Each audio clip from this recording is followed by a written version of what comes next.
Sa isang taon ng pag-aalaga ng isda, kumita ako ng 800,000. Tumulong ang mga taga-nayon sa pagpapatuyo ng mga isda. Ako, 7,000 lang ang kinikita kada buwan. Pero hindi ko kailanman inakala na biglang maglalakas loob ang mga taga-nayon na humingi ng sobra-sobra. Hinihingi nilang itaas ko ang sahod nila sa 14,000. Amin ang lugar na ito. Kami ang gumagawa ng marurumi at nakakapagod na trabaho. Ikaw naman, basta ka na lang nagkakalat ng pakain. At naghahanap ng mga bumibili. Bakit ikaw ang kumukuha ng pinakamalaking bahagi? Matagal ko itong pinag-isipan. Napagpasyahan kong isauli ang pera at tuluyan ang putulin ang ugnayan ko sa kanila. Pagkatapos kong isauli ang pera, dumiretso ako sa kabilang nayon para maglinis ng lupang pagtatayuan ng palaisdaan. Akala ng mga taga-nayon noon kapag natuto lang sila ng kaunti sa pag-aalaga, kaya na nilang magpalago ng isda ng sila-sila lang. Pero hindi nagtagal, napuno ng mga patay na isda ang ibabaw ng palaisdaan. Napakabahong halos umabot sa langit ang amoy. Samantala, ang mga isdang inaalagaan ko sa kabilang nayon ay buhay na buhay at naglulukso kung saan-saan. At kumikita ako ng sagana. Isang araw, napuno ng mga tao ang tapat ng bahay ko. Akala ko may agarang kailangan ang konseho ng nayon. Umiti ako at magiliw silang binati. Sabi ko, ano ba ang malaking problema? Zhao Mingde, ikaw na. Ang kailangang magsauli ng perang pinaghirapan naming lahat. Zhao Mingde, ikaw na.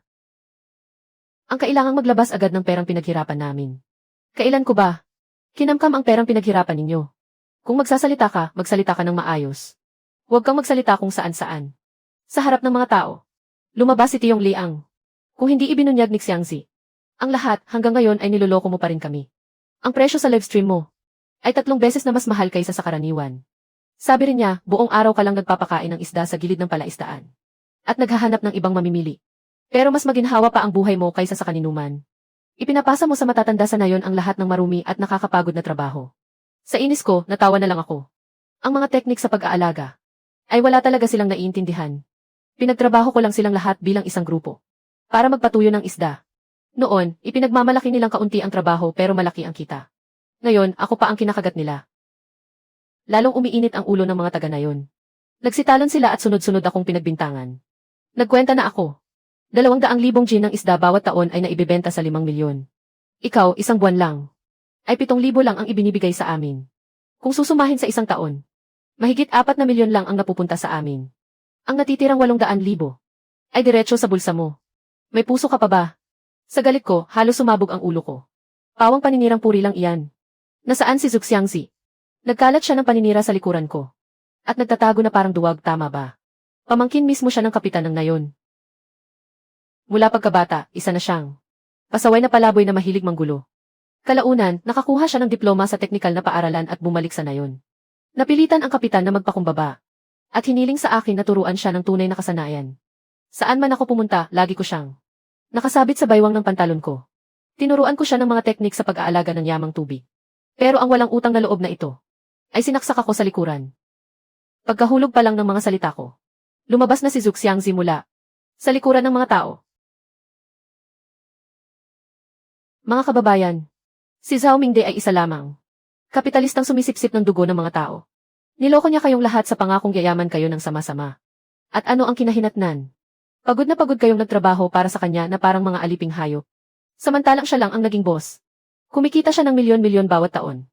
Mga kababayan, wala talaga akong ginawang mga ilegal na manggagawa kayong lahat. Habang siya lang ang nagpapakasasa. Ang mga lugi ko araw-araw ay hindi na mabilang. Kailangang lagyan ng pataba ang tubig bago ilagay ang mga punla. Kapag pumangit ang kalidad ng tubig, kailangan ko itong ayusin agad. Kung malugi, ako ang sasagot sa lahat. Pagpapahangin, pagpapalit ng tubig, pagpapataba at pagdidisinfekta. Lahat iyon, ako mismo ang gumagawa. Ang mga teknikal na kaalaman na iyon, wala talaga kayong naiintindihan. Pupunta man kayo sa palaisdaan, tititig lang kayo na parang mga tuod. At tungkol sa livestream, lalo kayong walang alam. Mga punla ng isda, pakain, makinang panghangin. Pampahangin, water wheel. Alin ba roon ang hindi? Binili gamit ang totoong pera. Pinipigilan ko ang galit na kumukulo sa dibdib ko.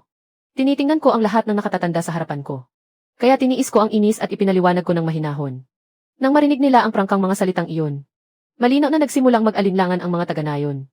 Nagbulungan sila sa ilalim ng kanilang mga hininga. Nagpalitan sila ng mga tingin at pabulong na usapan. Biglang nag-init ang ulo ni Xiangzi. Huwag kayong maniwala sa mga sinasabi niya. Huwag kayong maniwala sa mga sinasabi niya. Ito ang pinag-aralan ko sa teknikal na paaralan. Hindi naman ganoon kagaling ang ipinagmamalaki niya. Araw-araw, ikakalat lang ang mga punla ng isda. Pakakainin. At higa na lang habang naghihintay ng bayad. Sa live stream naman, kailangan lang marunong magsalita. Pagbukas ng kamera, ilabas lang ang mga paninda. Magsabi ng ilang salita. At darating ang pera na parang unos. Panahon na ngayon ng bagong media. Mas madali pang kumita kaysa uminom ng tubig. Ang gusto lang niya ay lokohin kayong lahat para magtrabaho ng walang bayad. Habang siya naman ang umaastang emperador ng nayon. Ang perang dapat sana ay pinaghirapan ng lahat. Isiniksik niya lahat sa sarili niyang bulsa. Tinitingnan ko ang taong ito sa harapan ko. Ang walang utak na hangal. Pero wala akong ganang patulan. Diretso akong lumingon sa kapitan ng nayon. Kapitan, magsabi po kayo ng makatarungang salita. Noong unang panahon, kayo ang kumatok sa pinto ko sa kalaliman ng gabi. At nakiusap na tulungan ko ang liulin. Noong nagsisimula pa lang tayo. Parang wala kayong makita sa dilim. Mag-isa akong humanap ng makina para maghukay ng mga palaisdaan. Ako mismo ang nagtali sa bawat bahagi ng bakod. Noong una, wala akong karanasan. Nalagas at namatay ang lahat ng punla ng isda. Libu-libong halaga ang nawala na parang bula. May hiningi ba akong kahit isang sentimo sa inyo? Ako ang sumagot sa lahat. Ipinagbili ko pati mga gamit ko para maibigay ang sahod ninyo. Noong hindi maibenta ang mga paninda. Ilang beses akong nagpakumbaba at nakiusap sa mga tao. Nandoon kayong lahat. Nakita ninyo ang bawat pangyayari isa-isa. Kung nagtagumpay ang liulin ngayon, hindi iyon dahil may nahulog na biyaya mula sa langit. Ipinaglaban at isinugal ni Zhao Mingde ang buhay niya para makamit iyon. Habang nagsasalita ako, lalo lang kumukulo ang dugo ko. Nagmadaling tumayo ang kapitan. Nagkunwari siyang inaamo ako. Mingde, huwag ka munang magalit. Alam naming lahat ang mga paghihirap mo noong nagsisimula ka pa lang. Alam na alam iyon ng puso ko. Pero biglang nagbago ang mukha niya matapos magpalipat-lipat ang mga mata niya. Gayunman, may punto rin ang sinabi ni Xiangzi. Nakikita ko namang hindi ka rin gaanong napapagod sa trabaho. Kinakamkam niya ng mag-isa ang napakaraming pera. Talagang hindi ka tanggap-tanggap. Nang marinig ko iyon, tuluyan akong nanlumo. Huwag ka nang paligoy-ligoy. Ano ba talaga ang pakay mo? Akala ni Kapitan ay makikipagkompromiso ako. Bigla akong nagkaroon ng lakas ng loob. Hindi ka rin naman pinipilit ni Tio. Kahit kaunting pakinabang mula sa pagitan ng mga ngipin mo. Ibigay mo sa lahat. Ngayon, tig 7,000 na ang makukuha ng bawat isa. Direkta mo na lang itaas sa 14,000. Kahit sa panaginip, hindi ko naisip ito. Umabot na pala siya sa ganitong kawalang hiya. Sa ganitong tigang at liblib na lugar gaya ng liulin. Dati, nagtatanim lang ng kaunting gulay ang lahat. Halos mamatay sa pagod. 3,000 lang ang kinikita kada buwan. Noong pinakamahirap ang kalagayan ko. 5,000 lang ang ibinibigay ko kada buwan. Kumikita na kayo, itinaas ko pa sa 7,000. At ngayon, gusto pa talaga. Nang Leon na humingi ng 14,000. Ibig sabihin, ako na lang ang dapat maging. Tangang patuloy na naglalabas ng sariling pera. Pagkasabi niya nito, tuluyang sumabog sa galit ang buong nayon. Tinuro nila ang gulugod ko habang walang tigil sa pagmumura. Ikaw na sakim at walang utang na loob. Noong bata ka, saang pamilya ba? Ang hindi nagbahagi sa iyo ng kahit isang subo. Lahat sa buong nayon ay may utang na loob sa iyo. Kaunting dagdag lang sa sahod, ipinagdadamot mo pa. Nagpapanggap kang isinusulong ang pagyaman ng lahat. Pero ang ginawa mo sa lahat, ay tratuhin silang murang lakas paggawa. Kung ayaw mong taasan ang sahod, ilabas mo lahat ng kinain mong pakinabang at pera. Tungkol naman sa pasilidad, ipasa mo sa akin ang pamamahala. Ako ang magpapayaman sa lahat. Nang marinig ni Zhu Xiangzi, ang mga salitang iyon, paikot-ikot siyang magsalita. Hindi ko napigilang mapatawa. Kaya pala pakitang tao lang ang paghingi niya ng pera. Ang tunay niyang pakay ay ang palaisdaan ko. Dahil lantaran niyang gustong agawin ito. Hindi ko na palalampasin ang kalokohan niya. Bigla kong kinuha ang malaking walis sa sulok. At buong lakas na hinampas sa mukha niya. Ikaw na walang pusong hayop, umalis ka rito. Umalis kayong lahat. Sa gitna ng kaguluhan, may isang walang pakundangang tao. Na malakas akong itinulak. Bumagsak ang ulo ko sa mesang bato. Biglang bumulwak ang sariwang dugo. Hinawakan ko ang ulo ko at hingal na hingal. Mainit na dugo. Ang dumaloy sa pagitan ng mga daliri ko at tumulo sa buong mukha. Dinala ako sa emergency room ng klinika sa bayan. Tinurukan ng doktor ng pampamanhid ang noo ko. Habang bumaon ang karayom sa laman ko. Napapikit ako sa matinding sakit. Dumaloy pababa sa noo ko ang dugo. At tinakpan nito ang kalahati ng mata ko. Umugong ang mga tainga ko. Matapos tahiin ang sugat. Pinagstay ako ng doktor sa ospital ng isang gabi para obserbahan. Sabi niya, malalim ang sugat at baka maimpeksyon. Pero hindi ako mapakali kahit isang saglit. Parang sinasakal ang dibdib ko sa sobrang pagkabalisa. Nakaupo ako sa kama ng ospital. Habang isa-isa kong tinitingnan sa cellphone ang mga screenshot ng talaan. Mula sa 3 taon kong pagnenegosyo. Isa-isa kong iniswipe pababa. Noong unang taon, namatay lahat ng semilya ng isda. Sa tindi ng init, nakaluhod ako sa tabi ng palaisdaan. Habang pinagmamasdan ang mga patay na isdang nakatihaya sa tubig. Magkahalong luha at pawis ang dumaloy sa mukha ko. Pinag-uusapan ako ng mga taga nayon. Sinasabi nilang bumalik ang isang nagtapos sa kolehiyo para magtanim. Karapat-dapat lang niyang malugi. Pero nagtiis ako. Hindi ko ipinapasan sa mga taga na yon ang kahit kaunting panganib. Ako mismo ang sumalo ng lahat. Pagsapit ng ikalawang taon, unti-unting naging matatag ang mga palaisdaan. Itinaas ko ang sahod mula sa 5,000 hanggang 7,000. 12 taga na yon ang kinuha ko. Nagpasahod ako sa tamang oras. Hindi kailanman ako nagpasahod ng huli. Ganoon din sa pakain at semilya ng isda. Gumastos ako ng daan-daang libo para sa mga aerator. Lahat ng iyon ay hiniram ko sa bangko. Bawat buwan, halos sumakit ang laman ko sa pagbabayad ng interes. Noon, kumatok sa pinto ko si Kapitan Liu sa kalagitnaan ng gabi. Lumuhod siya sa may pintuan at nakiusap na bumalik ako sa nayon para mag-alaga ng isda. Sabi niya, halos marinig ang pagkalabog ng kahirapan sa nayon. Nagsipagtakbuhan na raw ang lahat ng kabataan. Ako na lang daw ang maaasahan para may angat ang lahat. Nang lumambot ang puso ko, pumayag ako. Iniwan ko ang trabaho ko sa lungsod. Pagbalik sa nayon, sumabak agad ako sa palaisdaan. Walang pahinga, araw at gabi akong nagtrabaho. At ano ang isinukli nila sa akin? Pagkubkob at panunulak. Nabugbog ako hanggang duguan. Habang iniisip ko iyon, lalo akong nanlumo. Kumakabog ang ngipin ko sa pagpipigil. Nakapikit ang kamao ko hanggang bumaon ang mga kuko sa palad. Tinitigan ko ang mga talaan sa screen ng telepono ko. Biglang dumilim ang paningin ko. Marahas ang paghinga at pagtaas baba ng dibdib ko. Ang dating nakaluhod sa may pintuan ko at nakikiusap na bumalik ako ay si Kapitan Liu. Ngayon, siya pa ang nangunguna sa pagtawag sa akin na linta. Nananamantala sa mga taga na yon. At inaangkin ang palaisdaang pag-aari ng lahat. Sa puso ko, taimtim akong nanumpa. Tuluyan na akong aalis sa liulin. Hindi na ako magiging tanga para sa kanila. Nang gabing iyon, pinapunta ko ang nurse para bigyan ako ng kaunting gamot sa sakit. Nakahiga ako sa kama ng ospital pero hindi ako nakatulog. Isa-isa kong inilabas ang lahat ng resibo ng mga binili ko. Binalikan ko ang mga ito isa-isa. Mga tala ng puhunan, pakain, bank transfer at pasahod. Kinuha ko ang screenshot ng bawat tala ng pagbabayad at itinago. Inayos ko ang lahat hanggang 3:00 ng madaling araw. Mahigit 200 larawan ang nadagdag sa album ng telepono ko. Matibay ang ebidensya, parang bundok. Matibay ang ebidensya, parang bundok. Walang sinuman ang makakataka sa pananagutan. Walang sinuman ang makakapagkaila. Walang sinuman ang makakapagkaila. Walang sinuman ang makakapagkaila sa mga ginawa nila. Kinabukasan, madaling araw. May benda pa ang ulo ko. Nag-drive ako pabalik sa liulin. Diretso akong pumunta sa tanggapan ng nayon. Pinagamit ko sa mga opisyal ang megaphone. At pinapunta ang lahat ng taga-nayon sa gikan. Sinabi kong may mahalaga akong ipahayag. Makalipas ang 20 minuto. Punong-puno na ng tao ang gikan. Naroon ang matatanda, bata, lalaki at babae. May mga may dalang mangkok ng kanin. May mga may dalang asarol. Tumayo ako sa harap ng mga tao. Kapansin-pansin ang dugo sa noo ko. Walang anumang ekspresyon ang mukha ko. Malamig ngunit matatag ang boses ko.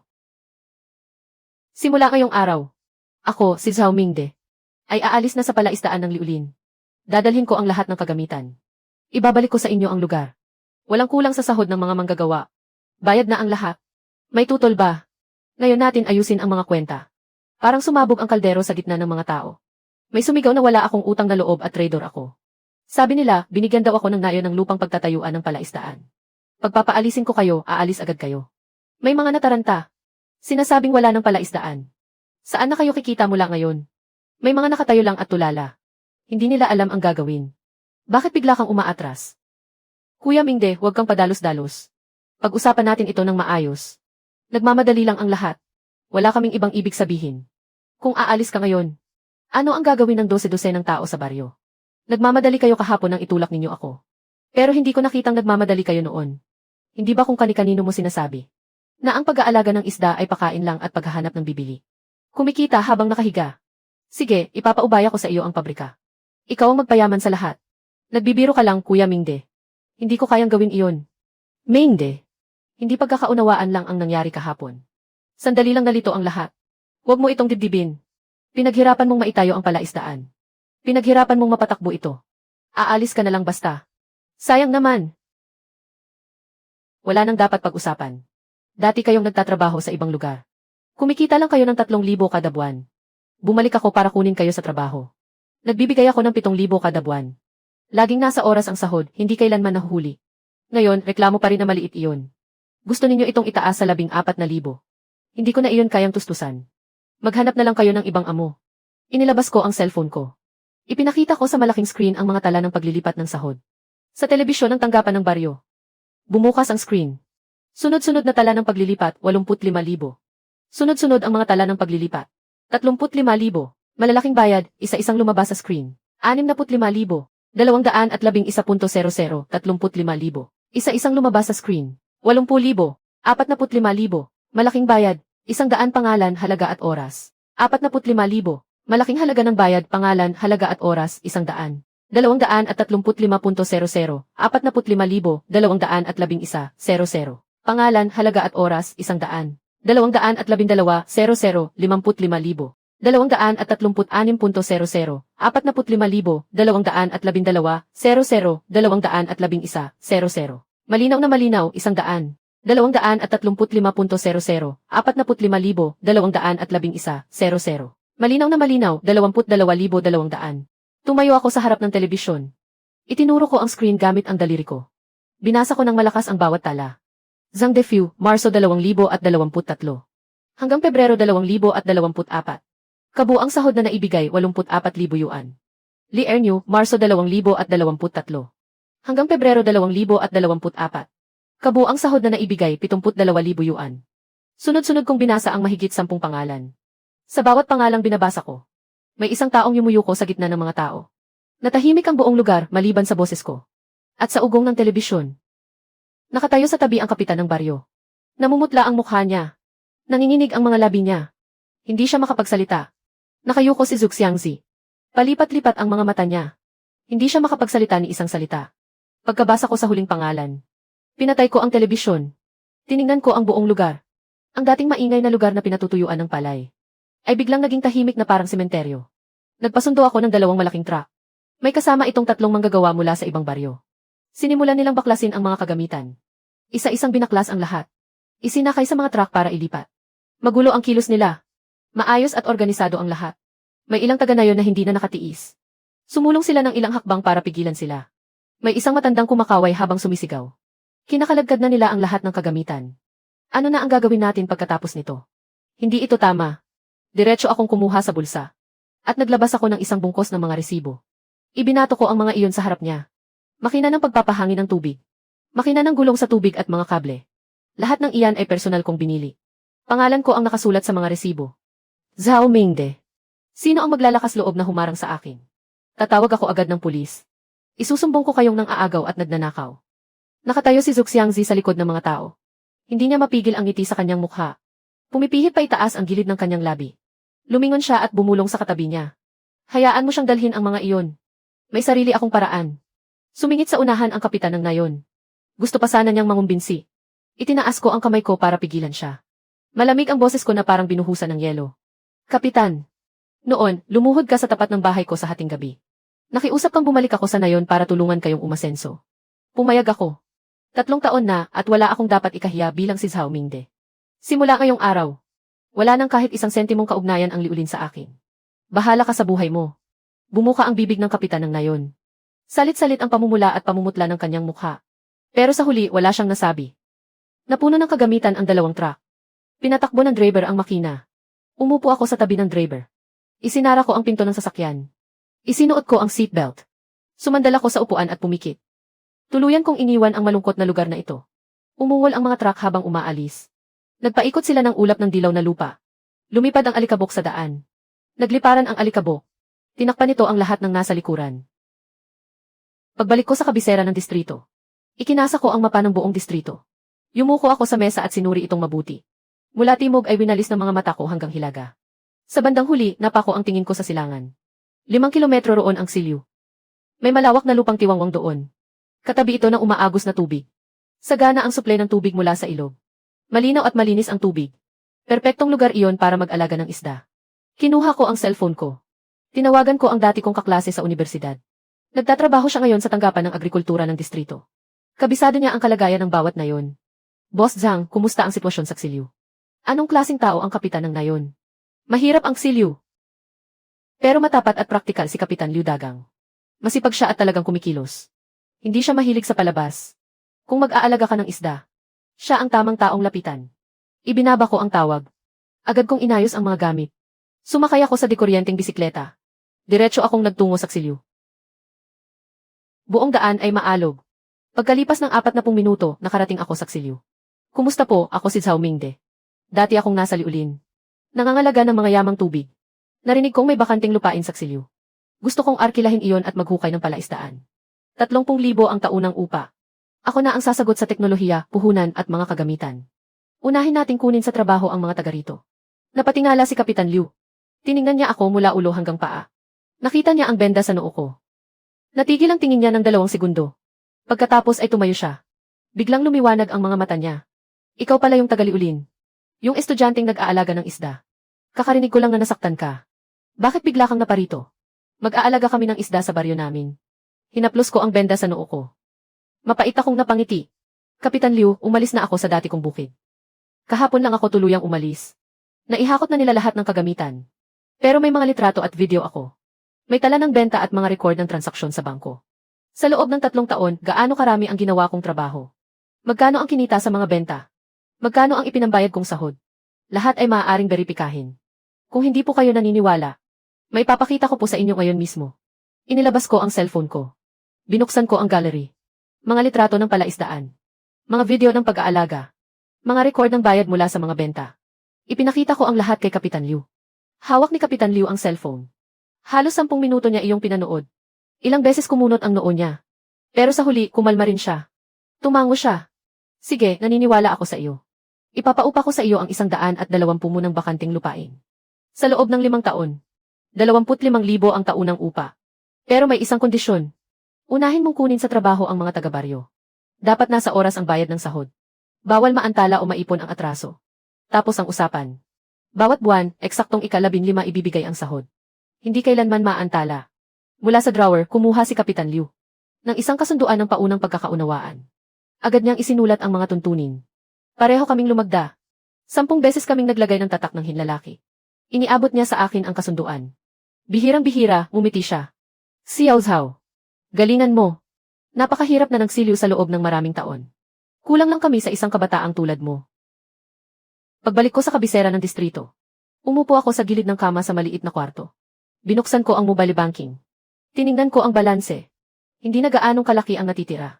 Hindi sasapat ang perang ito para maglinis ng lupain at maghukay ng palaisdaan. Bumili ng fingerling at magdagdag ng kagamitan. Kahit kaunti, kailangan ng 300,000. Malaki pa ang kulang. Mahigpit kong hinawakan ang cellphone. Kumirot ng bahagya ang sugat sa noo ko. Puro numero at mga bayarin ang laman ng isip ko. Kinagat ko ang ngipin ko. Tinawagan ko ang tindero ng isda sa kabisera ng lalawigan. Si Boss Wu. 2 taon na kaming magkasosyo ni Boss Wu. Sa bawat bili niya ng isda, bayad agad ng buo. Hindi siya kailanman nang iwan ng utang. Ipinaliwanag ko sa kanya ang sitwasyon. Kuya Wu, lilipat muna ako ng lugar. Magsimula ulit sa simula at bilisan natin. Maaari po ba kayong magpaunang bayad ng 100,000 deposito? Kapag nakakuha na ako ng unang ani ng isda sa palaisdaan. Kayo po ang unahin ko. 10% mas mababa kaysa presyo sa merkado. Ilang segundo ring natahimik ang kabilang linya. Maya-maya, narinig ko ang boses ni Boss Wu. May halong pag-aalinlangan. Xiao Zhao, hindi sa hindi kita pinagkakatiwalaan. 20 taon na tayong magkakilala. 2 taon na tayong magkatuwang, Boss Wu.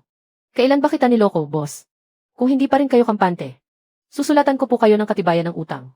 Pipirmahan ko at lalagyan ng tatak ng daliri. Muli na namang natahimik ang linya ng ilang segundo.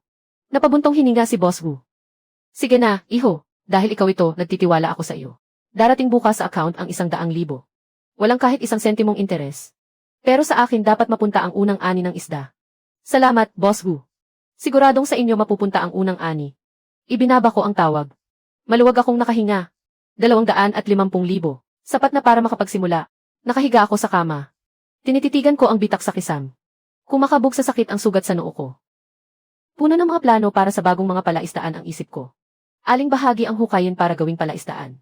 Aling bahagi ang lalagyan ng daan? Aling bahagi ang pagtatayuan ng bodega?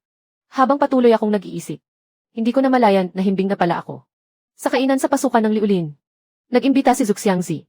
Kasama ang 6 o 7 lasing niyang kaibigan. Nagkumpulan sila sa paligid ng mesa, nagpakabusog at nagpakalasing. May nilagang baboy, steamed na isda, at siko ng baboy na may sarsa. Umaapaw sa dami ang mga pagkaing nakahain. Nakatumba sa mesa ang mga bote ng serbesa. Nagkalat sa sahig ang mga upos ng sigarilyo. Pagkaraan, isinama ko ang 2 hiniram na excavator. Pumasok kami sa Ksilyu Village. Matagal nang naghihintay sa bukana ng baryo si Kapitan Liu. Sa likuran niya ay may 7 o 8 opisyal ng baryo. Pinangunahan niya ako patungong silangan ng baryo. Tinawid namin ang isang taniman ng mais. Hanggang sa marating namin ang bakanting lupang iyon. Sa harap namin ay isang malawak na tubuhan. Kalahating metro ang lalim ng putik sa lupa. Kapag humakbang ka rito, lulubog ka. Hanggang binti at tiyan. Pero sa tabi nito ay isang ilog na may umaagos na tubig. Malinaw ang tubig at tanaw ang ilalim. Malakas at tuloy-tuloy ang agos. Matatag ang kalidad ng tubig. Wala nang mas angkop pa para sa pag-aalaga ng isda. 120 munang lupa. Plano kong gumawa ng 5 palaisdaan. Bawat isa ay humigit kumulang 20 mu. Mag-iiwan tayo ng 200 ng daraanan ng makinarya. Isang bodega para sa pakain ng isda. At isang lugar para sa silid ng bantay. Pagkatapos kong matapos ang mga guhit, tinawag ko ang operator ng excavator. Bitbit ang panukat, isa-isa kong ipinaliwanag ang mga kailangang gawin. 3 metro ang lalim ng palaisdaan. 2 metro ang lapad ng pilapil. Ang dalisdis ay isa sa isa at kalahati. Hindi pwedeng bara-bara rito. Narinig ito ng mga tagaksilyo. Narinig nila ang dagundong ng mga excavator. Unti-unti silang nagsidatingan para makiusyoso. Mapag-aalaga ba talaga ng isda ang tigang na lupang ito? Mahigit 60 taon na akong nabubuhay, pero ngayon ko lang nakita ito. May teknikal na kaalaman ang isang nagtapos sa kolehiyo. Baka sakaling magtagumpay nga. Umalingaw-ngaw ang malakas na dagundong ng mga excavator. Bumaba ang sandok ng isang bagsak. Bumungkal pa itaas ang maitim na putik. Wala pang kalahating oras ang nakalipas.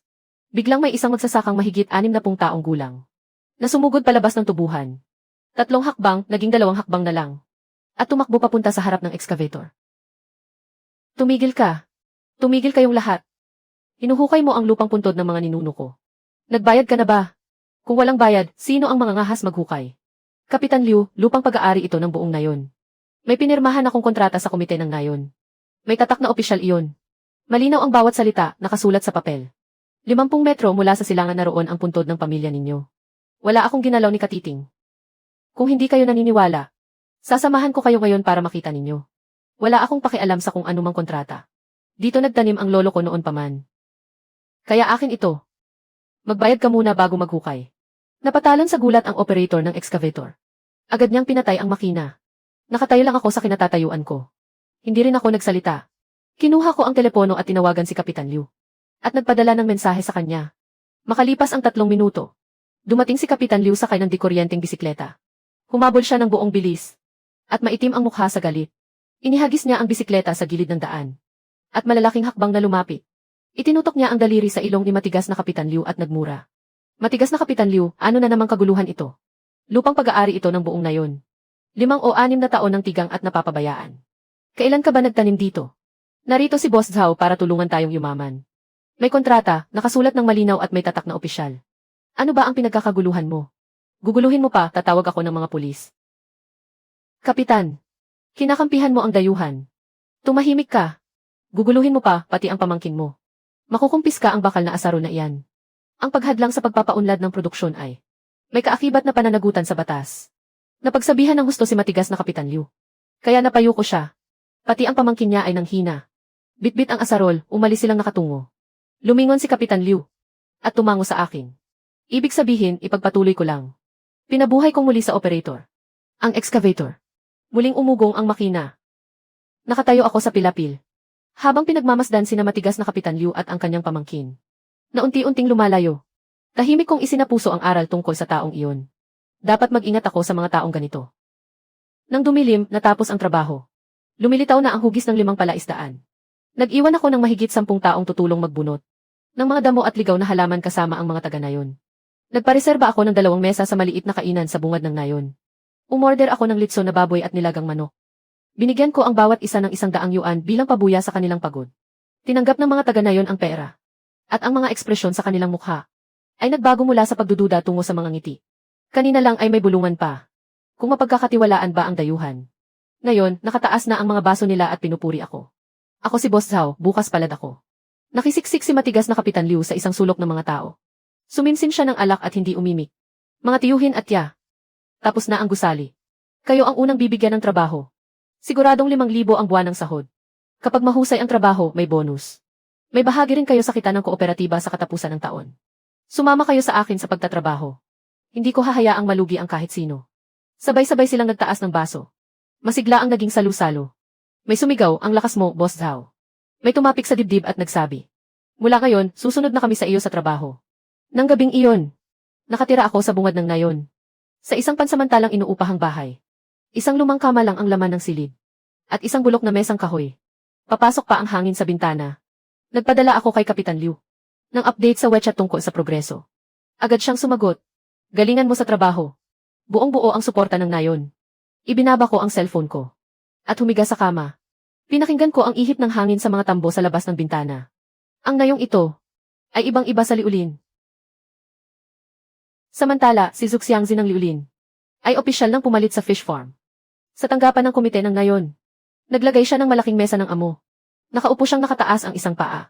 Habang nasa harap niya ang isang tasa ng tsaa. Sa likuran niya, nakatayo ang ilang kainuman niyang barkada. Mula ngayon, sumama kayong lahat sa akin sa trabaho. 20,000 bawat isa ang parte sa kita sa katapusan ng taon. May kaalaman ako. May pera ako at may utak. 10 beses akong mas mahusay kaysa sa kanya. Pumalakpak ng ilang beses ang mga taga-nayon pero malam niya. May mga nakayuko at kinakalikot ang mga daliri.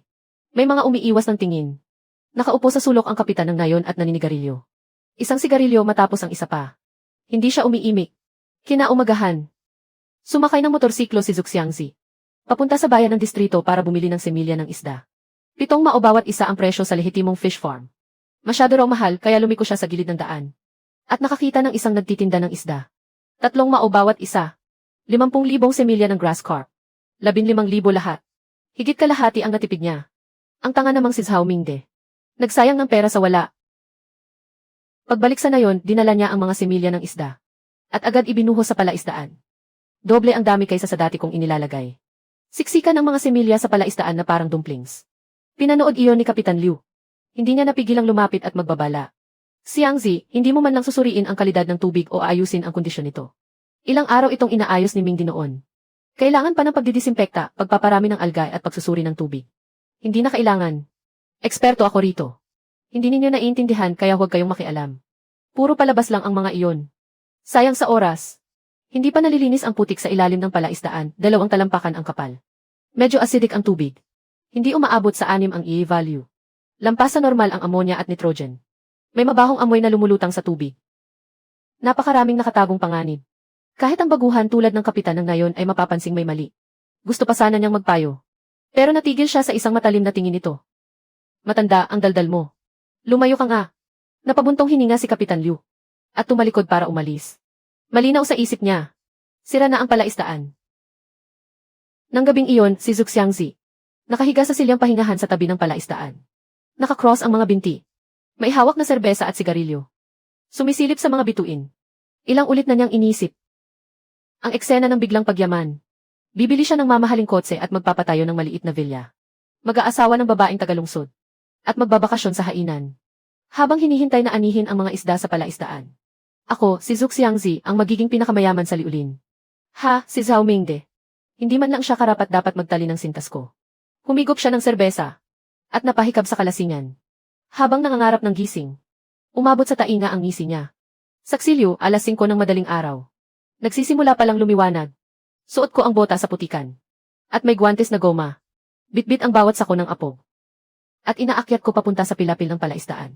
40 sako, tig-100 gin bawat isa. Basang-basa ako sa pawis sa pagbubuhat. Nangangalay ang mga braso ko at halos hindi na may angat. Binuksan ko ang mga sako. At paisa-isang isinaboy sa tubig. Pagkahalo ng apog sa tubig. Bumulwak ito ng malakas. At nagbuga ng puting singaw. Inikot ko ang 5 palaisdaan paikot-ikot. 8 sako ang isinaboy sa bawat palaisdaan. At pantay na ikinalat. Ang apog ay pumapatay ng mikrobyo at nagdidisinpekta. At binabalanse ang kaasiman. Hindi pwedeng pabaya sa hakbang na ito. Kung hindi kapag inilagay ang mga fingerling. Kalahati ay mamamatay sa loob ng 3 araw. Pagkatapos maubos ang apog. Kinuha ko mula sa bag ang kahon ng mga pangsuri ng tubig. At lumuhod sa tabi ng palaisdaan para kumuha ng sample. Isinawsaw ko ang papel pangsuri ng Li. At naging asul ang kulay. Matatag ang sukat sa 7.5. Sinuri ko rin ang ammonia, ang nitrite at dissolved oxygen. Isa-isa kong itinala sa kwaderno. Halos mapuno ang 2 pahina sa dami ng isinulat. Napadaan si Kapitan Liu. At nakita niya akong abala sa tabi ng palaisdaan. Lumapit siya at sumilip. Umiling siya habang tinitingnan ang kwaderno. Kaya pala marunong kang kumita ng pera. Talagang pulido ang bawat hakbang. May mga nag-alaga rin ng isda sa baryo noon. Naglagay lang ng fingerling at naghintay ng ani. Ang ending pati sa lawal ay naipatalo. Ang pag-aalaga ng isda ay pag-aalaga ng tubig. Kapag pangit ang tubig, kahit milagro ay walang magagawa. Isinara ko ang kwaderno. At tinitigan ang malinaw na tubig ng palaisdaan. Panatag na ang loob ko. Pagkalipas ng 3 araw. Magiging maayos na ang kondisyon ng tubig. At pwede nang maglagay ng mga fingerling. Pagkaraan ng 2 linggo, pasado na sa lahat ng pagsusuri ang 5 palaisdaan ko. Matatag ang ihi sa 7.5. Halos zero ang ammonia. Banayad na luntian ang tubig. Sakto ang linaw. Umorder ako sa lehitimong palaisdaan sa kabisera ng lalawigan. Ng 50,000 dekalidad na fingerling ng damuhan. 8 sentimo bawat isa. Doble ang presyo kaysa sa paninda sa tabi ng daan. Pero garantisado ang survival rate. Alas 3 ng madaling araw. Dumating na sa bungad ng baryo ang truck ng mga isda.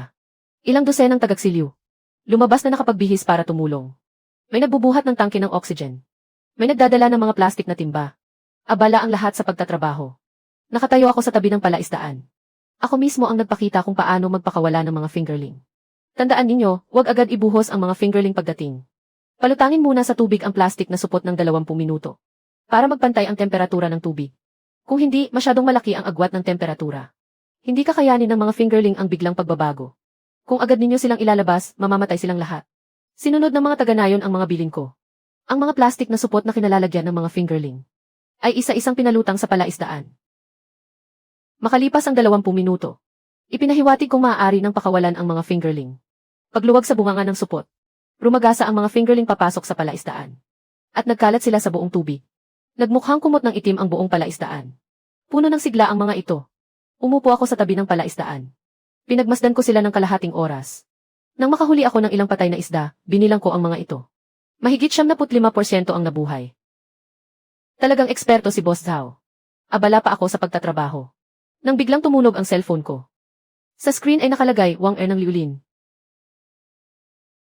Kumunot ang noo ko bago ko sinagot. Mingde, may malaking problema sa palaisdaan ni Xiangzi. Napuno ng patay na isda ang ibabaw ng tubig. Sobrang baho. Bumalik ka agad at tingnan mo. Sa kabilang linya, nagkakagulo at nagsisigawan ang mga tao. Naririnig ko pa ang mga pagmumura at iyakan. Nanatiling blanko ang mukha ko. Malamig ang boses ko. Hindi na ako tagaliulin. Pumunta kayo kay Zuxiangzi. Diretso kong pinutol ang tawag. Ibinulsa ko ulit ang cellphone. Ipinagpatuloy ko ang pag-uutos sa mga taga-nayon. Nasa tabi ko si Kapitan Liu. Tiningnan niya ako pero hindi nagtanong. Tumango lang siya. Napansin iyon ng mga tagaksilyo. At naunawaan nila ang lahat. May galing at may paninindigan ang boss na ito. Hindi kami mapapahamak sa pagsunod sa kanya. Tanghali na sa Liulin. Nakapwesto si Zuxiangzi sa tabi ng palaisdaan. Namumula ang mukha niya sa tindi ng sikat ng araw. Umaagos ang pawis sa kanyang mukha. May lumulutang na patay na isda sa ibabaw ng palaisdaan. Namumuti ang mga ito habang tuyo sa ilalim ng araw. Sobrang baho. Nagkakagulo sa paglipad ang mga langaw. Inilabas niya ang cellphone niya. Tinawagan niya ang guro sa paaralang teknikal. Nanginginig sa kaba ang boses niya. Guro, may nangyari sa mga isda sa palaisdaan ko. Napuno ito ng patay na isda. Sabihin ninyo agad sa akin kung ano ang gagawin ko. Sinuri mo ba ang kalidad ng tubig? Magkano ang ammonia? Ano ang halaga ng iyong? Kumusta naman ang dissolved oxygen? Ano ang resulta ng pagsusuri sa tubig? Hindi ko alam. Wala akong biniling kahit anong test kit. Napabuntong hininga ang guro sa kabilang linya. Pagkatapos, ibinaba niya ang tawag. Nakapwesto si Zuxiangzi sa tabi ng palaisdaan. Nakadukot ang 2 kamay niya sa ulo. Tinitigan niya ang palaisdaang puno ng patay na isda. Namumula na sa lamig ang kanyang mga labi. Ngayon lang niya tunay na naramdaman ang takot. Tapos na, winasak na ang lahat. 1 buwan matapos mailagay ang mga fingerling sa palaisdaan. Napakaganda ng paglaki ng mga ito. Araw-araw, umiinog ako sa palaisdaan tuwing umaga at gabi. Pinagmamasdan ko ang mga isdang nag-uunahan sa pagkain. Nagkakagulo ang madilim na anino. Panatag na ang loob ko. Kung magpapatuloy ang ganitong takbo, malaki ang kikitain natin sa pagtatapos ng taon. Pero nang kwentahin ko ang lahat, limitado ang laki kung mag-isa lang tayong magtatrabaho. Kahit 5 palaisdaan ang punuin natin, kikita lang tayo ng 300,000. Kapag hinati sa mga taga-nayon, kakaunti lang ang mapupunta sa bawat isa. Magdamag akong naghanda ng panukala para sa kooperatiba. Kinabukasan, dumiretso akong naghanap kay Kapitan Liu. Kapitan Liu, gusto kong magtatag ng kooperatiba. Magbibigay ng lakas paggawa ang mga taga-nayon at magiging bahagi sila ayon sa kanilang ambag. Hahatiin ang kita sa pagtatapos ng taon. Garantisado po ang 30,000 para sa bawat pamilya. Kung mas malaki ang kita, mas malaki rin ang bahagi. Nagliwanag ang mga mata ni Kapitan Liu matapos makinig. Malakas niyang tinapik ang hita niya. Maganda ang paraang ito. Napakatagal nang naghihirap ang nayon. Kailangan lang namin ng ganitong sigla. Bukas mismo, magpapatawag ako ng pagpupulong ng mga taga-nayon. Kinagabihan ng sumunod na araw. Napuno ng mga tao ang bakura ng tanggapan ng nayon. Tumayo ako sa entablado. Isa-isa kong binasa ang mga tuntunin ng kooperatiba. Binasa ko ang bawat probisyon. Pagkabasa ko, nagsimulang magbulungan ang mga tao. Hahatiin ang kita, pero paano kung malugi? Naghintay ako hanggang sa humina ang mga bulungan. Kumuha ako ng titulo ng bahay mula sa bag ko. Mariin ko itong ipinatong sa mesa. Malakas itong bumagsak. Biglang natahimik ang buong lugar. Mga tiyuhin at tiya. Alam ko kung ano ang ipinag-aalala ninyo. Ngayon, malinaw kong sinasabi sa harap ninyo. Kung malugi tayo, ibebenta ko ang bahay ko para bayaran kayo. Isusulat natin ang pangakong iyan sa kontrata. Tatatakan at lalagyan ng tatak daliri. Magkakaroon iyon ng buong bisa sa batas. Nagkagulo ang buong lugar. Nanlaki ang mga mata ng mga taga-nayon at napatingin sila. Sa pulang titulo ng bahay na nasa mesa. At muli silang tumingin sa akin. Unang tumayo si matandang Liu na matigas ang ulo. Malakas at malinaw ang boses niya. Naniniwala ako kay Boss Zhao. Makikibahagi ako. Malalaki ang hakbang niyang lumapit sa mesa. Kinuha niya ang panulat at agad na pumirma. Sunod-sunod namang lumapit ang mga taga-nayon. Isa-isa silang sumiksik para pumirma. At naglagay ng tatak daliri. Nang gabing iyon, 80% ng mga taga-nayon ang naging kasapi. Formal nang naitatag ang kooperatiba. Tinupi ko ang kontratang puno ng mga lagda. Sa wakas, panatag na ang loob ko. Sa pagkakataong ito, hindi ako magtatrabaho ng mag-isa. Magsisikap ako kasama ang buong nayon. Nang gabing iyon, nasa silid ako ng bantay. Nagluto ako ng sabaw na may repolyo at tokwa. At nagprito ng isang pinggang mani. Inimbitahan kong makipag-inuman si Kapitan Liu. Maganda ang liwanag ng buwan sa labas ng bintana. Patuloy na umuugong ang aerator sa palaisdaan. Pabilog na kumakalat ang mga alon sa ibabaw ng tubig. Matapos ang 3 tagay.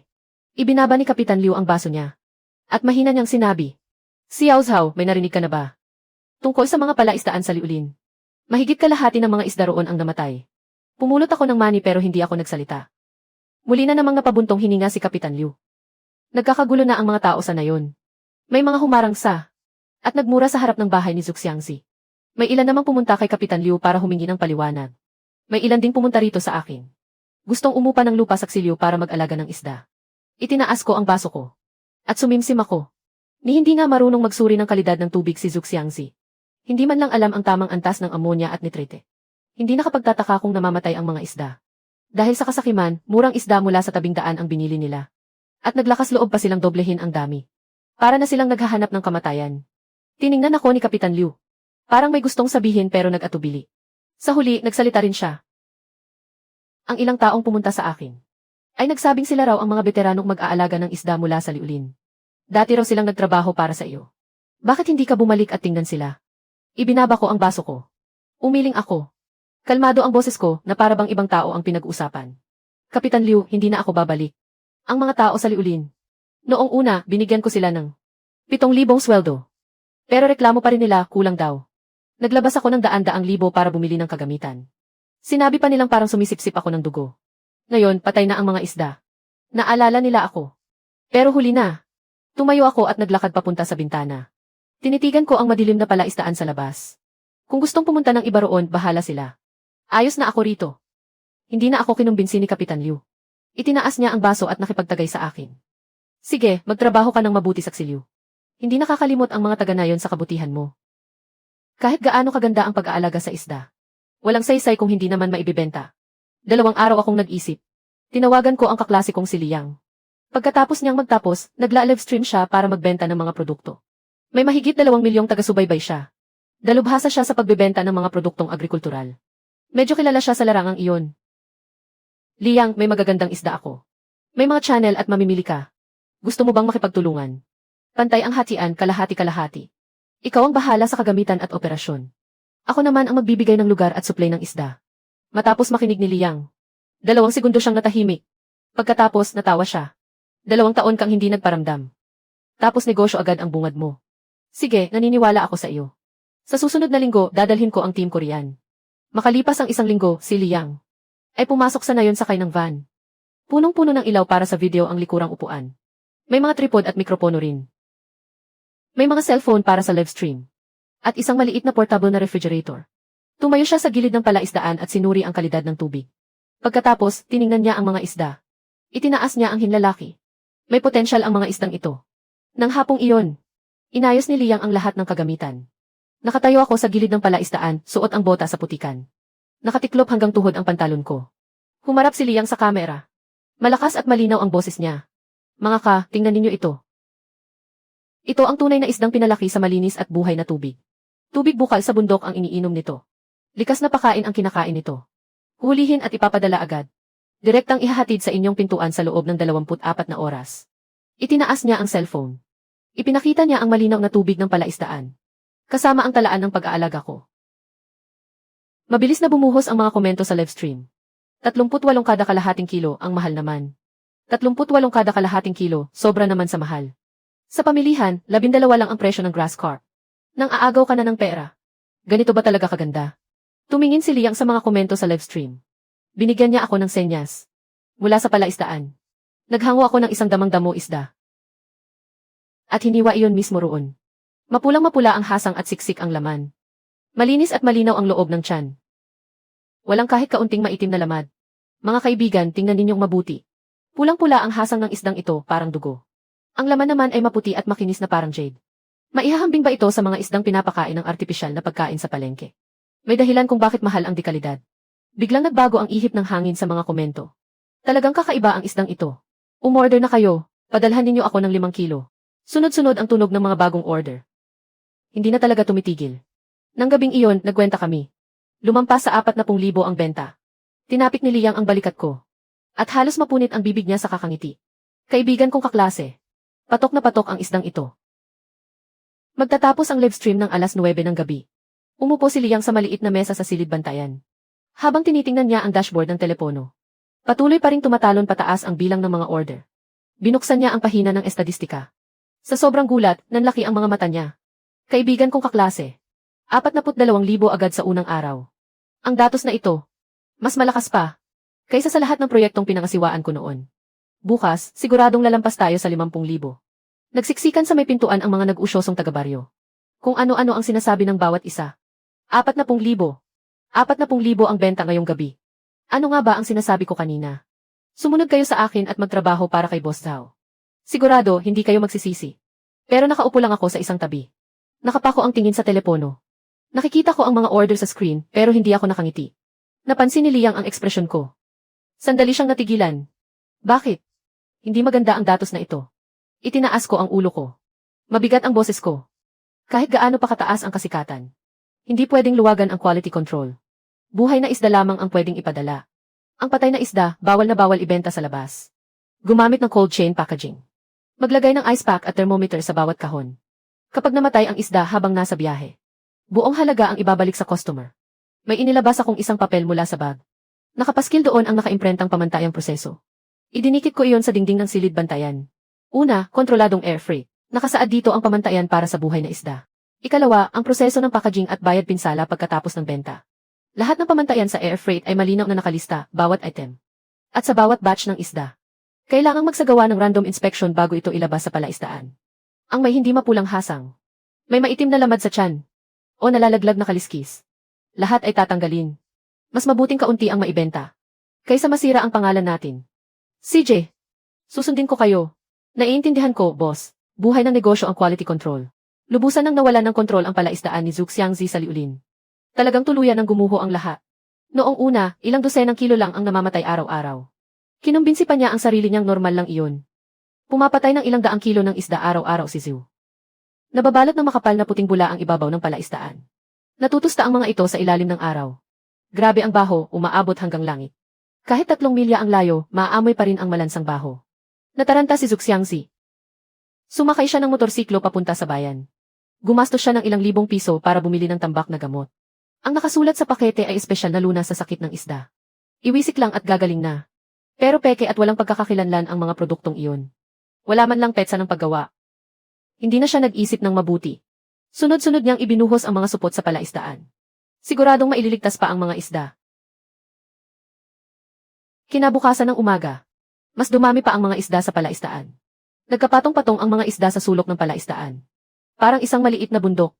Nagsisiksikan at humuhuning lumipad ang mga langaw. Umiikot naman sa himpapawid ang mga uwak. Nakausang nakaupo siya sa tabi ng palaisdaan. Yakap ang sariling ulo. Namumutla ang mukha niya na parang lupa. Bakit lalo silang namamatay habang ginagamot ko? Tuluyan ng sumabog sa galit ang mga taga-nayon. 300,000 piso ang inilagak ni Tiyong Lai ang sa negosyo. At ngayon, parang itinapon lang sa tubig ang pera niya. Isinama niya ang mahigit 10 taga-nayon. At dumiretso sa tapat ng bahay ni Zhu Xiangzi. Dinampot niya ang asarol at pinagbabagsak ang pinto. Huwag kayong padalos-dalos. Hindi naman sinasadya ni Xiangzi. May gana ka pang magsalita, Kapitan. Sino ba ang nagsabing eksperto si Xiangzi? Sino ang nagpaalis kay Mingde? Ngayon, patay na lahat ng isda. Paninindigan mo ba ito? Napipi si Kapitan Liu sa hiya. Namaga ang mukha niya at naging kulay atay ng baboy. Hindi siya makapagsalita ni isang salita. Yumuko siya. Dahan-dahan siyang sumiksik palabas ng kumpo ng mga tao. Maliit at kaawa-awa ang kanyang anino. Parang bigla siyang tumanda ng 10 taon. Patuloy pa rin ang malalakas na dagok sa pinto. Umaalingaw-ngaw ang mga pagmumura. Nagsiksikan si Zhu Xiangzi sa loob ng bahay. Nakikinig siya sa ingay sa labas. Nanginginig ang buong katawan niya. Alam niyang tapos na talaga siya ngayon. Nang marinig ni Zhu Xiangzi ang mga dagok sa pinto, lalo itong lumakas. Sa takot, tumalon siya palabas ng bintana sa likod. Naiwan pa niya ang isang sapatos. Nagtatakbo siya ng nakapaa sa pilapil.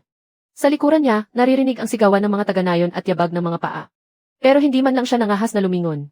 Tumakbo siya hanggang sa bungad ng nayon. Sumakay siya sa motorsiklo at tumakas. Sumugod ang mga taga-nayon sa bakuran. Pero wala silang inabutan.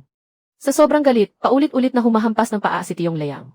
Itinuro niya ang palaisdaan habang nagmumura. Sa isang maliit na hotel sa bayan, nagkukubli si Zhu Xiangzi. Nakahiga siya sa isang luma at sirang kama. Mahigpit na nakasara ang mga kortina. Pinatay niya ang kanyang telepono. Hindi siya nangahas na buksan ang ilaw. Nang makarinig siya ng mga yabag sa pasilyo, bumilis ang tibok ng puso niya sa takot. Huwag ninyo akong hanapin, huwag ninyo akong hanapin. Kinabukasan ng tanghali. Kumatok ang mga pulis sa pinto ng hotel. Binuksan ni Zhu Xiangzi ang pinto. Nang makita niya ang 2 pulis, nanghina ang kanyang mga tuhod. Halos mapaluhod siya. Sama-samang nagsumbong sa pulisya ang mga taga-nayon. Kinasuhan siya ng panloloko. Dinala siya ng mga pulis sa himpilan. Nandoon na at naghihintay ang mga kinatawan ng mga taga-nayon. Hinandog ni Chong Liang ang mesa habang galit na nagsasalita. Inilabas niya ang isang listahan. Pambili ng fingerling, pambili ng pakain at sahod. Umabot sa 120,000. Kinuha niya ang pera namin. Sabi niya, may hatchan sa kita sa dulo ng taon. Ngayon, patay na ang lahat ng isda at nagsitakas na ang mga tao. Kung hindi ito panloloko, ano ito? Tiningnan ng mga pulis ang mga dokumento. Tinanong nila si Zhu Xiangzi. Nakahawak siya sa ulo at hindi makatingin kaninuman. Nanginginig ang mga labi niya at hindi makapagsalita. Magbayad ka o makukulong. Ikaw ang pumili. Wala nang magawa si Zhu Xiangzi. Sa silid ng pamamagitan, sumulat siya ng kasulatan ng pagkakautang. Babayaran ng 120,000 sa loob ng 3 buwan. Kung hindi, makukulong ayon sa batas. Itinapal niya ang kanyang thumbprint. Nanginginig at tabingi ang kamay niya. Lumabas siya sa himpilan ng pulis. Sobrang liwanag ng araw kaya hindi niya maimulat ang mga mata. Nakatayo siya sa hagdan. Pinagmamasdan ang mga taong nagdaraan sa malaking kalsada. Ngayon lang niya naramdamang gumuho ang langit. Makalipas ang 1 linggo. 5 tagaliulin. Mga tapat na taga-nayon na nakasakay. Sa mga dekuryenteng bisikleta, palihim silang pumunta sa Xiliu. Nang makita nila kami sa tabi ng palaisdaan. Sinusuri ko ang aerator. Si Tiong Defu ang nangunguna sa kanila. Mahigit 60 anyos na at kalahati na ang puti ng buhok. Nang makita niya ako, wala man lang siyang sinabi. Bigla siyang lumuhod sa putikan. Lumuhod din ang 4 na nasa likuran niya. At pumila sila. Mingde, noong una. Nagtiwala kami sa taong iyon. Na nagtaboy sa iyo. Ngayon, patay na lahat ng isda. At nawala na ang lahat ng pera. Pakiusap, bigyan mo kami ng pagkakataong mabuhay. Sumabay na rin sa pag-iyak ang iba. May nagpupunas ng luha. May nagpapatira pa. Natalsikan ng putik ang buong mukha nila. Mingde. Umaasa ang buong pamilya namin. Sa palaisdaan para may makain kami. Bilang nakatataas, huwag mo na kaming pagbayarin sa kasalanan namin. Bigyan mo naman kami ng pagkakataon. Huwag kayong lumuhod. Tumayo kayo. Magsalita kayo ng nakatayo. Ayaw talagang tumayo ni Tiong Defu. Nakaluhod siya sa putikan. Naghalo ang luha at sipon sa buong mukha niya. Napabuntong hininga ako. Buong lakas ko siyang itinayo. Pagkatapos, pinatayo ko rin ang iba. Tumayo muna kayo at pumasok tayo. Doon tayo mag-usap. Pinangunahan ko sila papunta sa silid bantayan. Halo-halong damdamin ang laman ng puso ko. Ang mga taong ito, noong una. Sumama kay Zhu Xiangzi para kubkubin ako. At tinawag akong ganid na sumisipsip ng dugo. Ngayon, sa akin naman sila humihingi ng tulong. Pero nang makita ko ang puting-puti nilang buhok, at ang mga mukha nilang punong-puno ng kulubot, hindi ko na kayang maging malupit. Pinapasok ko sa silid bantayan ang 5 tao. Nakahukot sila at hindi makatingin sa akin. Tumayo ako sa harap ng mesa. Kumuha ako ng papel at nagsimulang sumulat ng kasulatan ng pagkakautang. Nang matapos ako, itinulak ko ang papel. Sa harap nila. Kalmado ang boses ko pero walang puwang sa pagtutol. Kung gusto ninyong manatili at magtrabaho rito, Kailangan ninyong sumunod sa mga patakaran. Ang unang nanguna sa gulo. At kumukob sa akin. Ang pinakamasamang nanlait sa akin. Isa man ay hindi ko tatanggapin. Kayo ang mga nanguna, di ba? Kaya pwede kayong manatili. Sa ikalawang buwan, sahod na 5,000. Kapag mahusay ang trabaho, may bonus sa magandang performance. Pero wala kayong bahagi sa kita ng kooperatiba. Ang mga tagagsiliw na bumili ng shares lang ang may karapatang tumanggap ng bahagi. Huli na kayong dumating. Sahod lang ang pwede ninyong makuha. At pangatlo, huwag kayong magpabaya, magpetiks o magkalat ng chismis. Tigilan ninyo ang pagkakalat ng kasinungalingan. Umalis kayo agad. Wala kayong makukuhang kahit isang sentimo. Napatulala sila, hindi makapaniwala sa narinig. Iniabot ko sa kanila ang panulat. Basahin ninyong mabuti at tingnan kung kaya ninyong tanggapin. Pirmahan ninyo at lagyan ng tatak ng hinlalaki. Kung hindi ninyo matanggap, umalis kayo. Paglabas, kumaliwa, hindi ko kayo haharangin. Tinitigan ng 5 tao ang mga kondisyon sa papel. Nagkatinginan sila. Pagkatapos, isa-isa nilang pinirmahan ang papel. At itinak ang kanilang pulang hinlalaki. Pagkapirma, para silang nakahinga ng maluwag. Sa wakas, nagbalik ang kulay sa kanilang mga mukha. Magtrabaho tayo ng mabuti. Walang palusot at walang pagpapabaya. Mabilis na nakarating ang balita sa liulin. Narinig ito ni Tiong Layang na dating nanguna sa paglusob sa akin. Nang marinig iyon ni Tiong Layang, sa tindi ng galit niya, napadyak siya. Tumakbo siya sa tanggapan ng nayon at nagmura. Ang walang utang na loob na si Zhao Mingde. Noon, binigyan siya ng lupa ng aming nayon. Ngayon, bigla siyang nagbago at hindi na kami kinikilala. Ang ilang taong iyon lang ang tinanggap niya. Samantalang ako, na tapat, hindi niya tinanggap. Hindi na nakatiis ang mga taga-nayon sa paligid. May isang tumayo at sinita siya. Tiong Liang, may mukha ka pa bang magsalita? Sino ba ang nanguna sa paglusob kay Mingdi noon? Sino ang pinakamarahas mangudyo? Napatikom si Tiong Layang, hindi makasagot. Namula ang mukha niya na parang atay ng baboy. Sa huli, umalis siyang nakatungo at walang imik. Nakaupo sa sulok ang kapitan ng nayon at nakikinig. Wala siyang sinabi ni isang salita. Napabuntong hininga lamang siya. Kinabukasan, madaling araw pa lang. Nagsisimula pa lang lumiwanag ang langit. Dumating ang 5 tagaliulin. Pumunta sila sa tabi ng palaisdaan. Suot nila ang mga lumang sapatos na goma. Nakatupi ang mga lailayan ng pantalon nila. Walang maraming satsat, agad silang nagtrabaho. Nilinis nila ang ilalim ng palaisdaan, hinakot ang mga damo at naglipat ng pakain. Bawat gawain ay pinagbuhusan nila ng buong lakas. Wang Defew, ilang taon ka na? Bitbit niya ang isang sako ng pakain na 25 kilo. Naglalakad siya sa pilapil habang pasan ang sako. Kumpas at balanse ang bawat hakbang. Hindi man lang hinihingal.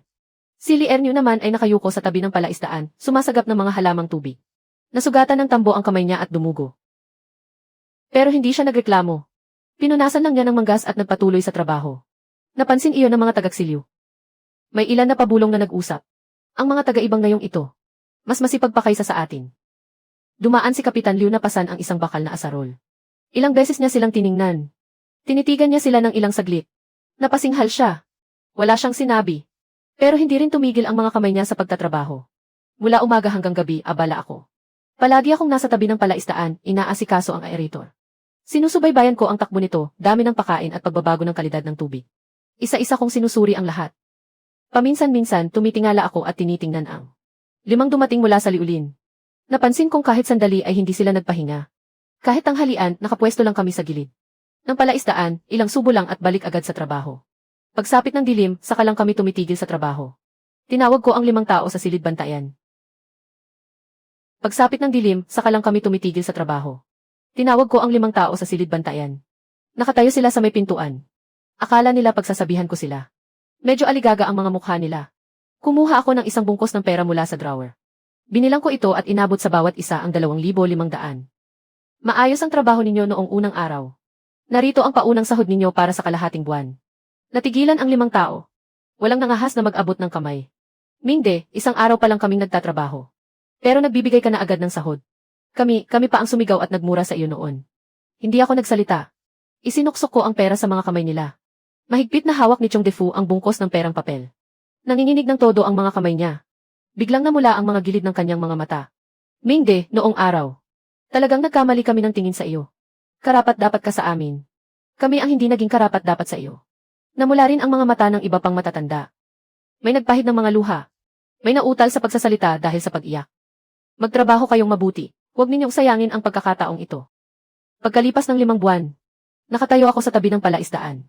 Pinagmamasdan ko ang lambat na unti-unting hinihila pataas. Naguunahan sa pag-ahon ang makakapal na kumpol ng isda. Bawat isa ay tumitimbang ng mahigit 1 kilo. Pagkayahon, agad itong tinitimbang. Tinitimbang ang mga ito sa tabi ng palaisdaan. Umabot sa 65 tonelada ang kabuang ani. Halos 1/2 kilo ang karaniwang bigat ng bawat isda. Higit 70% ang survival rate. Dumating si Liang kasama ang kanyang team. Nagtayo sila ng payak na livestream studio sa tabi ng palaisdaan. Isinabit nila ang isang malaking banner. Silyu Village Ecological Fish Harvest Festival. Hawak niya ang kanyang cellphone. Malakas at malinaw ang kanyang boses. Mga suki, 5 buwan ng alaga ang mga ecological fish na ito. Ngayon ang araw ng harvest. Siksik at malinamnam ang laman. Sariwa at matingkad na pula ang hasang. Huhulihin at ipapadala agad. Bawat order may bawas na 20. Sumabog ang dami ng manonood sa livestream. Sunod-sunod ang tunog ng mga bagong order. Paulit-ulit ang ding-ding-ding, walang tigil. Nakapagbenta kami ng 2,000 order sa araw na iyon. Lumampas sa 300,000 ang kabuang benta. Nag-livestream si Liang hanggang hating gabi habang hawak ang cellphone.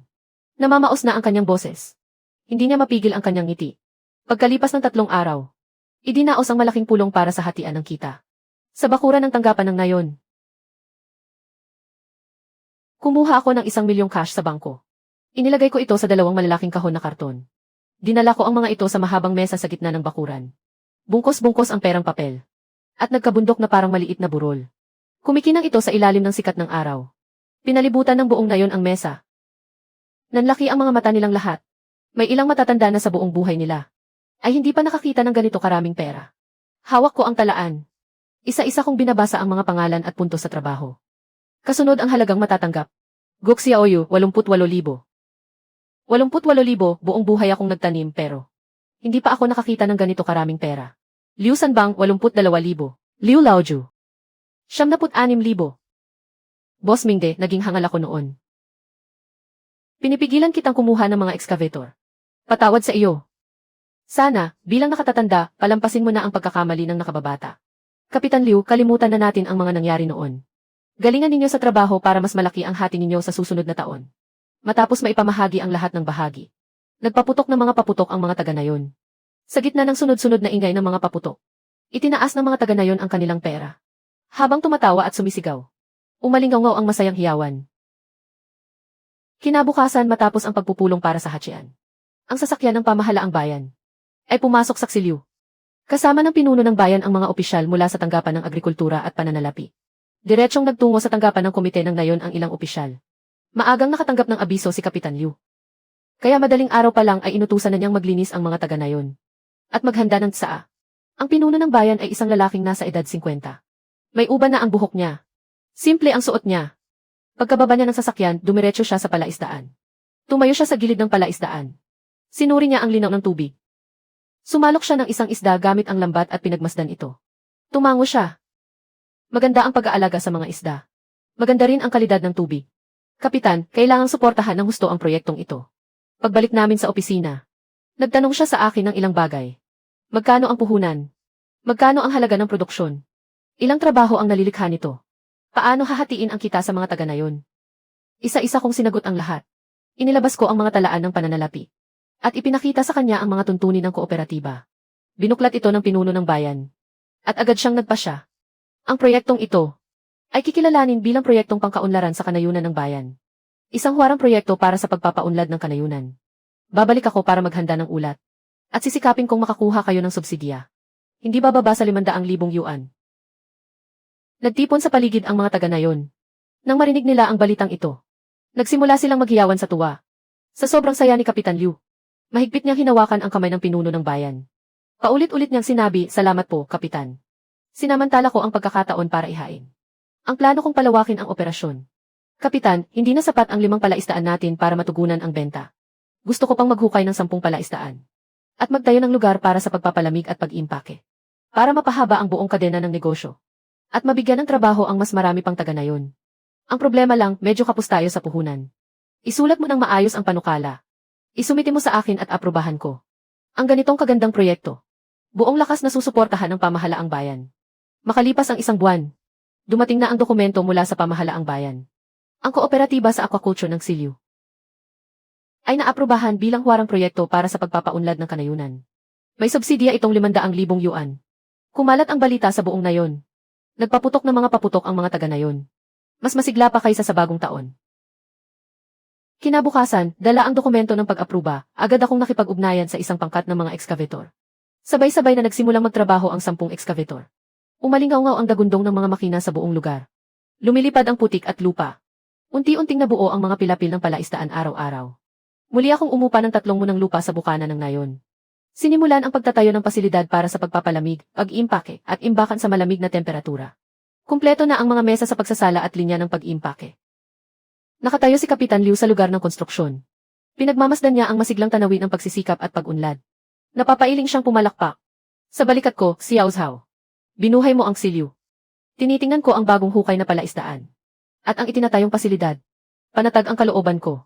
Pagkaraan ng 3 araw, ang telebisyon ng county ay nagpadala ng mga reporter. Bitbit nila ang mga kamera. At may hawak na mikropono. Ininterview nila ako sa tabi ng palaisdaan.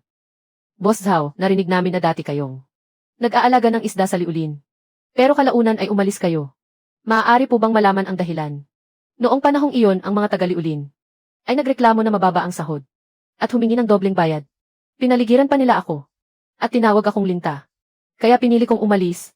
Iniwan ko sa kanila ang lahat ng kagamitan at lugar. Ano po ang nangyari pagkatapos? Alam ng lahat na may nagsabing pinabayaan ko sila sa oras ng kagipitan. Tumutulong lang ako sa mga karapat-dapat tulungan.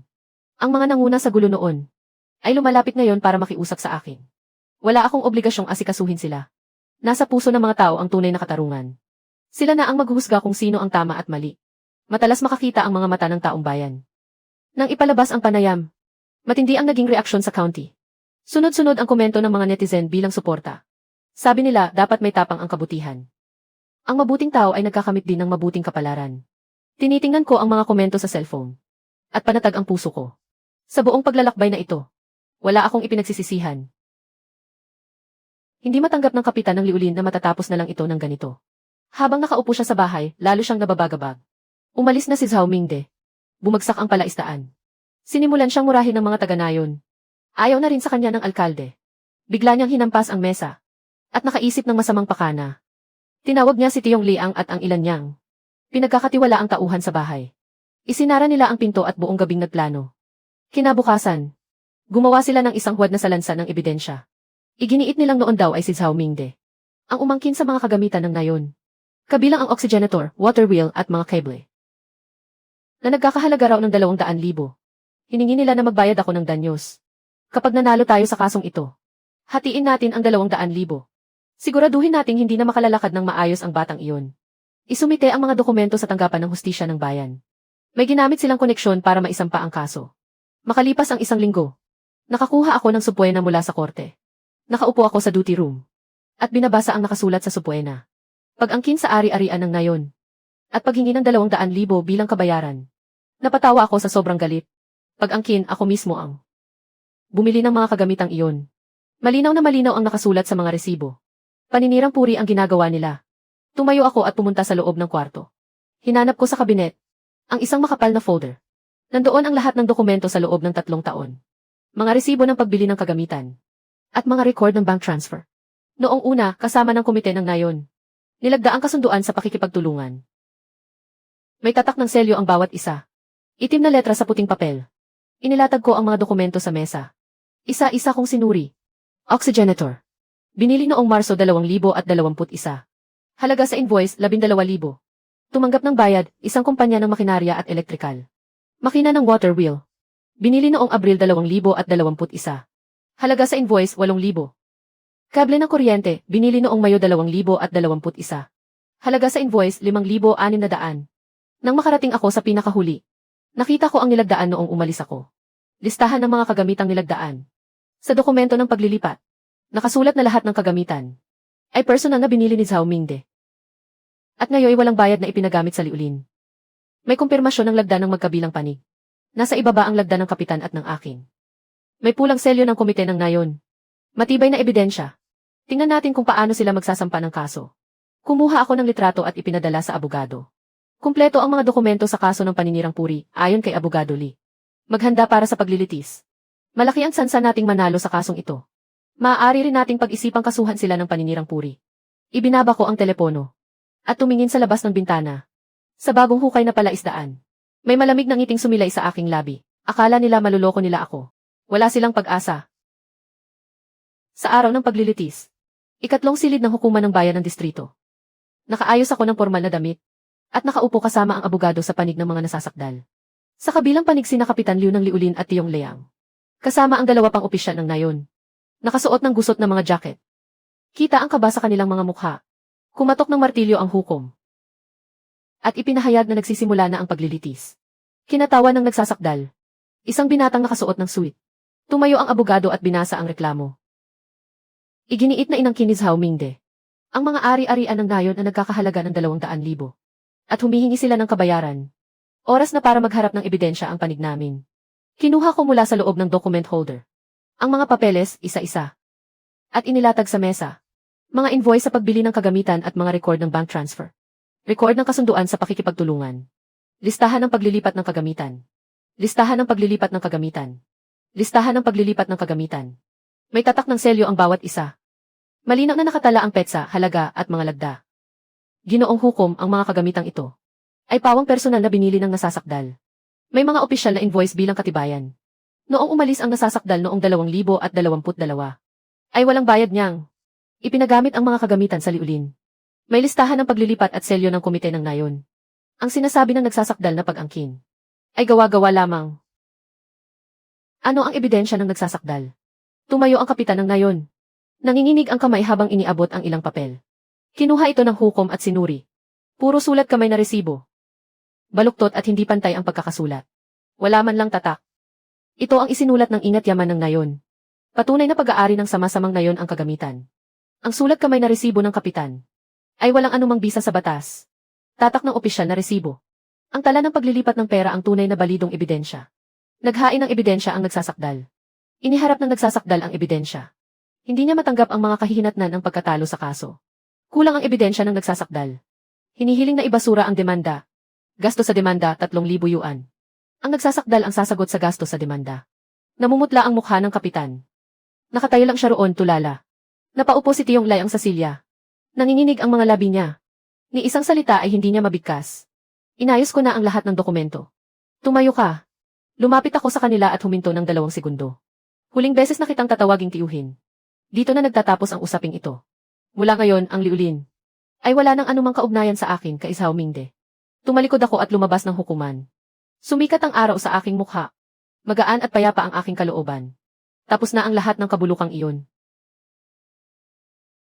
Hindi matanggap ng kapitan ng liulin ang hatol sa unang paglilitis. Kaya umapela siya sa Intermediate People's Court ng lungsod. Nagsampa siya ng apela. Nakiusap siya sa kung sino-sino. Umaasang may mamamagitan para sa kanya. Pero nabigo siya sa bawat pagkakataon. Sa huli, nagitngit siya at nagpa siya. Muli siyang gumawa ng isang liham na pirmado ng mga taga-nayon. Nakasaad doon na buong nayon ang makapagpapatunay. Na pagmamay-ari ng buong nayon ang mga kagamitan. 12 ng pangalan ang nakapirma roon. At nilagyan pa ng pulang tatak ng hinlalaki. Binuksan ang paglilitis sa ikalawang antas. Ikalawang sanggay ng Intermediate Court ng lungsod. Ang namumunong hukom ay isang batikang hukom na mahigit 50 taong gulang. Matalas ang kanyang mga mata. Kinuha niya ang liham na pirmado. At sandali itong sinuri. Kumunot ng husto ang kanyang noo. Ang liham na ito ng nagsasakdal. Saan ito nanggaling? Talaga bang kusang loob itong pinirmahan ng mga taga-nayon? Lahat ba sila ay nagpapatunay na pag-aari ng buong nayon ang mga kagamitan? Itong si Wang Defiu. At itong si Li Erniu. Hindi ba sila ngayon nagtatrabaho sa palaisdaan ng nasasakdal? Peke ang mga pirma nila. Biglang namutla ang mukha ng kapitan. Tumulo ang malamig na pawis sa kanyang noo. Ipinukpok ng namumunong hukom ang liham. Sa ibabaw ng mesa. Peking ebidensya. Peking demanda. Abogado ng nagsasakdal. Paano ninyo ito ipaliliwanag? Pinunasan ng abogado ng nagsasakdal ang kanyang pawis. Ni isang salita ay hindi niya mabigkas.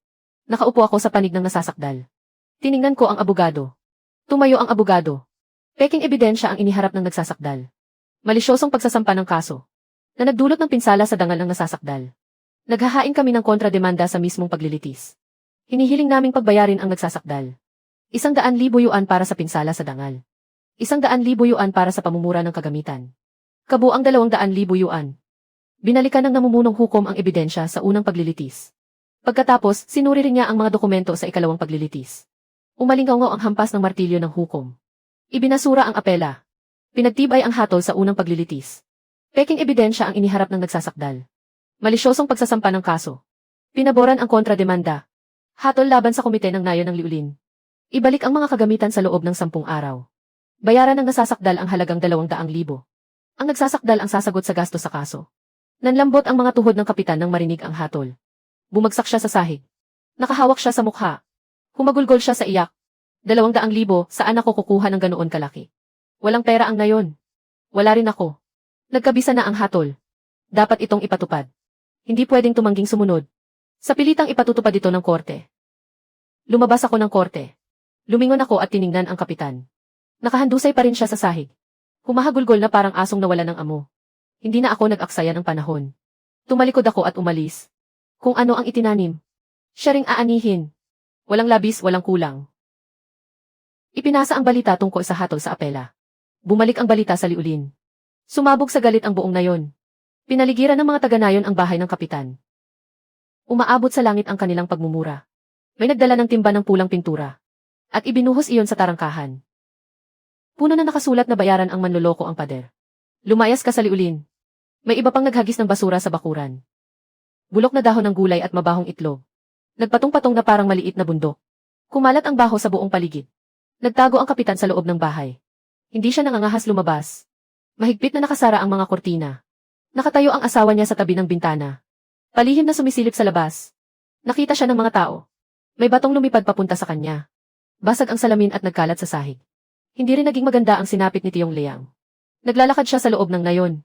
Lahat ay umiiwas sa kanya. May dumura mismo sa harapan niya. May nagtuturo sa ilong niya habang nagmumura. Deserve niya iyan sa pangungunan niya sa gulo. Pumunta siya sa maliit na tindahan para bumili. Diretsong nagsara ang may-ari at ayaw siyang pagbilhan. Ayaw na raw niyang makipagnegosyo sa kanya. Umupo siya sa ilalim ng pader. Tahimik na naninigarilyo. Kalahati ng buhok niya ay pumuti.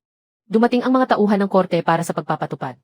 Iimbestigahan at isasara ang mga account ng komite ng nayon. Lumuhod ang kapitan at nakiusap. Sinabi niyang wala talaga ni isang sentimo ang nayon. Tinawagan ako ng opisyal ng pagpapatupad. Tahimik akong nakinig sa kabilang linya. Sa paghikbi ng kapitan. Ilang segundo akong nanahimik. Hindi ko na kailangan ang bayad pinsala. Pagawin ninyo sila ng liham ng paghingi ng tawad. At ipaskil iyon sa tapat ng komite ng nayon. Dapat nilang aminin ang kanilang pagkakamali. Kapag nagawa nila iyon tapos na ang usapan.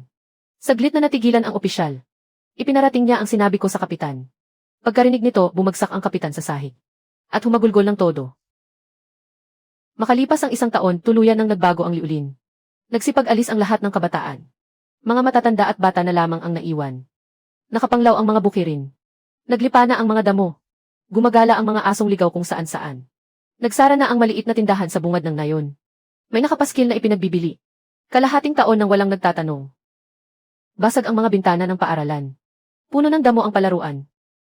Paminsan-minsan, may mga taga-ibang baryo na napapadaan. Nakikita nila ang kalagayan ng baryo. Umiling sila at napabuntong hininga. Wala nang pag-asa ang Liulin. Nakatayo ako sa tabi ng palaisdaan Saksilyo. Habang nakikinig sa ugong ng aerator. Pinagmamasdan ang mga hito na nagliliparan sa buong palaisdaan. Lumapit si Kapitan Liu. At iniabot sa akin ang 1 tasa ng mainit na tsaa. Siyaozhao tungkol naman sa Liulin. Balita ko, malapit na itong maging coast village. Sarili nilang mga paa ang tumahak sa daang iyon. Kaya wala silang dapat sisihin. Humampas ang hangin sa pilapil. At nagdala ito ng malamig na simoy. Lumingon ako at pinagmasdan ang silyo. Masiglang-masigla ang construction site. Hinuhukay ang mga bagong palaisdaan. Itinatayo ang cold storage. Inaayos ang live stream base. Dito naman, puspusan ang sikat ng araw. Pagsapit ng takip silim. Nakatayo ako sa maliit na burol Saksilyo. Sa malayo, naroon ang Liulin. Palubog na ang araw sa kanluran. Magkaibang-magkaiba ang liwanag ng 2 baryo. Sa bagong hukay na palaisdaan Saksilyo. Kumikinang ang tubig sa alon. Patuloy ang ugong ng mga aerator. Maliwanag na maliwanag ang construction site. Paroot parito ang mga taga-baryo. Masiglang-masigla ang paligid. Samantala, sa Liulin. Lunod sa dilim ang buong baryo. Ilang ilaw lang ang nakasindi sa mga bintana. Naglipa na ang mga damo sa mga bukirin. Tabingi na ang kalahati ng karatula sa pasukan ng baryo. Para na itong baryong patay. Lumapit si Liang. Tumayo siya sa tabi ko. Sinundan niya ang direksyon ng tingin ko. 1 taon pa lang ang nakalipas, napakasigla pa roon. Ngayon, kahit tahol ng aso ay hindi na marinig. Tumango lang ako at hindi nagsalita. Dumating ang hangin. May dala itong amoy ng malansang tubig mula sa palaisdaan. Pati ang amoy ng kalawang mula sa construction site sa malayo. Mingde, galit ka ba sa kanila? Hindi sila karapat-dapat pag-aksayahan ng galit. Malaking lakas ang kailangang gugulin para magalit. Abala ako ngayon sa pagtatayo ng mga gusali. Nagla-livestream ako para mapaunlad ang kabuhayan ng mga taga-baryo. Wala akong oras para magalit. Tumango si Liang. At hindi na nagtanong pa. Muli niyang tiningnan ang liulin, saka biglang nagtanong. Kahit pabayaan man itong lupain, mananatili lang itong tiwangwang. Naisip mo na ba? Nahintayin silang tuluyang sumuko. Hintaying umalis ang lahat ng tao sa baryo. Hintaying wala nang may gusto sa lupa. Pagdating ng araw, bibilhin ko ito sa murang halaga. Pagsasama-samahin ko ang lahat at palalakihin ang negosyo. Saglit na natigilan si Liang. Pagkatapos, napangiti siya. Itinaas niya ang hinlalaki. Matalino ka talaga, bro. Matapang ka na, tuso ka pa. Hindi ako nagsalita. Tinitigan ko lang ang malayo. Ang tiwangwang na lupain ng liulin. Balang araw, magiging akin din iyon. Pero hindi ako nagmamadali. Nasa panig ko ang panahon. Makalipas ang 2 taon, nagtatago sa mga pinagkakautangan si Zhu Xiangzi. Sa sobrang pagtatago, nangayayat siya ng husto. Pumuti na ang buhok niya. Lalim na lalim ang mga ayebag niya. Para siyang tumanda ng 10 taon. Pati ang huling kaunting pera niya ay naubos din sa panlilinlang. Wala na siyang malapitan. Sa wakas, nakabalik si Zhu Xiangzi sa liulin. Pagkapasok pa lang niya sa bukana ng nayon. Nakilala na siya ng ilang taga-nayon. May sumigaw. Bumalik na si Zhu Xiangzi. At biglang pinaligiran siya ng mahigit 10 tao. May mga may dalang bareta. May mga may hawak na pamalo. Ibalik mo ang pera, ibalik mo ang pera. Manloloko, nanlalamang ka ng tao.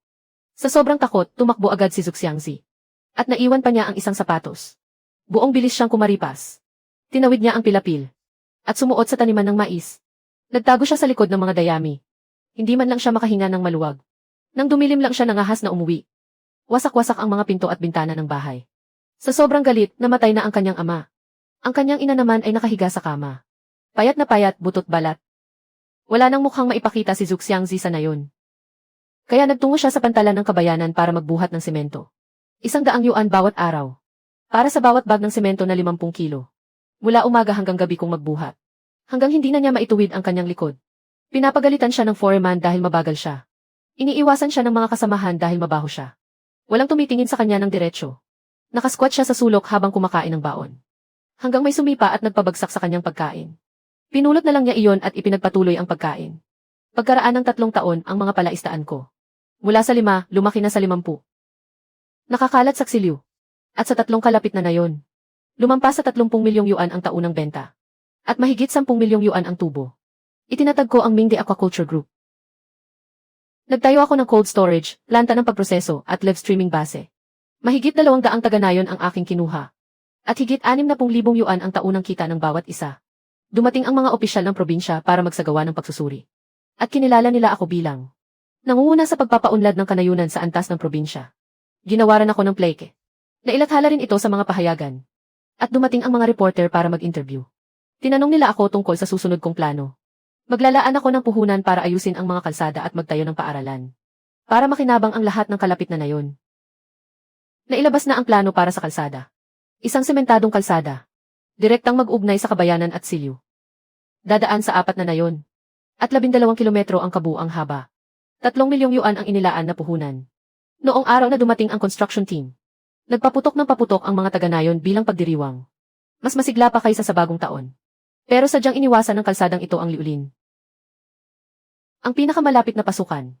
3 kilometro pa rin ang layo mula sa liulin. At may malawak na tiwangwang na lupain sa pagitan. Ni hindi malagpasan kahit lakarin. Nang mabalitaan ito ng mga taga-liulin. Nagsiksikan sila sa bukana ng nayon. Pinagmamasdan mula sa malayo ang bagong kalsada. Itim at makintab ang sementadong daan. Humahagibis ang mga sasakyan. At nagpapalipad ng alikabo. Napakalapit lang ng kalsada sa kanila. Pero napakalayo rin. Para bang isang ilog ng mga bituin sa pagitan ng langit at lupa. Nakatayo ang kapitan sa gitna ng mga tao. Puti na ang buong buhok niya. At nakabaluktot ang kanyang likod na parang hipon. Tinitigan niya ang kalsadang iyon. Nanginginig ang kanyang mga labi. Ngunit kalahating araw siyang hindi makapagsalita. Si Chong Liang ay nakasquat sa ilalim ng pader. Yakap ang mga tuhod. Pumatak ang mga luha. Noong una, kung hindi lang kayo ng gulo. Ngayon, may maayos ng kalsada. May mga palaisdaan na rin. Ang maputik na kalsada ng liulin. Iyon pa rin ang maputik na kalsada. Puro lubak at hukay. Kapag umuulan, puro putik. Umalis na ang lahat ng kabataan sa nayon. Ang naiwan ay matatanda, mahihina, may sakit at may kapansanan. Hindi man lang makalikom ng pondo para sa kalsada. Tinitingnan nila ang bagong kalsada sa malayo. Sobra ang pagsisisi nila. Pero huli na ang lahat para magsisi. Naupo ako sa opisina. Tinitingnan ang mga palaisdaan at kalsadang sementado sa labas ng bintana. Payapa ang kalooban ko. Pagkaraan ng 3 taon, nakatayo ako. Sa isang tanawan sa ibabaw ng libu-libong munang mga palaisdaan. Sa harap ko ay walang hanggang lawak ng tubig. Magkakadugtong ang 50 palaisdaan. Umaandar at umuugong ang mga aerator. Nagsasayawan ang mga tilamsik ng tubig. Nagsisiksikan ang mga hito. Sa malayo ay naroon ang cold storage at planta ng pagproseso. Ang sentro ng live stream. Paroot parito ang mga truck. Abala sa pagpasok at paglabas ang mga manggagawa. Ming the Aquaculture Group. Ngayon, saklaw na nito ang pag-aalaga ng isda. Pagpuprosesong malalim, cold chain at commerce, ang 4 na pangunahing sanggay. Lumampas na sa malaking halaga ang taunang benta. Mahigit 10 milyong ang kinita. Itinuring ako bilang nangungunang tagapagpaunlad ng kabuhayan sa mga kanayunan sa buong bansa. Naitampok pa sa pambansang balita. Naging huwaran sa buong lalawigan. Nakatayo sa tabi ko si Kapitan Liu. Pumuti na rin ang kanyang buhok. Pero punong-puno pa rin ang sigla. Si Yao Zhao, noong bagong dating karito 3 taon na ang nakalipas. Sino ba ang makakaisip na ngayon? Bitbit ng reporter ang kamera. At ini-interview ako sa tanawan. Boss Zhao, matagumpay na kayo ngayon. Tungkol sa mga tagaliulin. Ano po ang tingin ninyo sa kanila, may galit ba kayo? Hindi ako galit pero hindi ko rin sila pinatatawad. Kailangan ng lakas ang magalit. Hindi sila karapat-dapat pag-aksayahan yon. Kailangan muna nilang umamin sa kanilang pagkakamali para mapatawad. Pero hindi nila ginawa iyon. Pinayaman ko ang buong na yon. Kaya malinis ang konsensya ko. Ang kinahinatnan nila. Iyon na ang pinakamabuting ganti ng tadhana. May nagsasabing kapitalista raw kayo. Napangiti ako habang nakatingin sa mga palaisdaan sa ilalim ng dapit hapon. Kumikinang sa gintong liwanag. Kasing ganda ng isang larawan. Noong una, tinawag nila akong kapitalista. Sinabi nilang sumisipsip ako ng dugo at tinanggap ko iyon. Pero ang kapitalistang ito ay nagpayaman sa mga mamamayan. Hindi kailanman ng delay ng sahod. Namimigay ng bahagi sa kinita tuwing katapusan ng taon. Nagpapagawa ng kalsada at paaralan. Malinis at maayos ang lahat. Maliwanag at marangal. Sumasayaw ang dapit hapon sa ibabaw ng palaisdaan. Kumikinang sa gintong liwanag. At nasasalamin ang aking anino. Nakatayo ako sa tanawan. Humihip ang hangin, dala nito ang amoy ng tubig o amoy ng lupa. Tinitingnan ko ang malayo. Payapa ang kalooban ko. Sarili ko ang pumili ng landas. At sarili ko rin ang tumahak dito. Sa huli, may ganti ang kabutihan at kasamaan. Umiikot ang kapalaran, walang nakaliligtas. Sa buong paglalakbay na ito, wala akong dapat ikahiya.